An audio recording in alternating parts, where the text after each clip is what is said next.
هنا قمة الإعلام العربي التي تحتضنها دبي. دبي هذه الأرض التي تشمل ثورة في الإعلام العربي وقنوات تلفزيونية كبرى تحضر بهذا الملتقى وهذا المنتدى الضخم الذي يشمل شبابا حالمين لمستقبل إعلامي جيد. يتهافت الشباب من كل صوب ومن كل البلدان العربية لسبب وحيد: لتحقيق أحلامهم في الحصول على وظيفة إعلامية ولتحقيق أهداف ثانية في هذا المجال الإعلامي. قمة الإعلام العربي اليوم كما ذكرت هي في دبي في المعرض التجاري العالمي.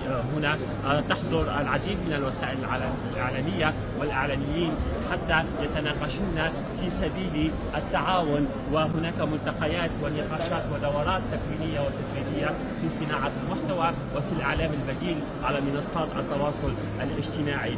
هناك حضور خارجي بامتياز لوسائل الإعلام تصنع الحدث في كل مناسبة وفي كل هذه الندوات والملتقيات. أنا هنا كريم كريدة أحييكم كالعادة وأغطي لكم هذه الفعاليات الإعلامية الممتازة على أمل أن يكون إعلامنا العربي إعلاما جيدا متحدا يسعى إلى كلمة حرة نزيهة وإعلام مستقل. كريم كريدة من تونس أحييكم من قمة الإعلام العربي وهنا دبي.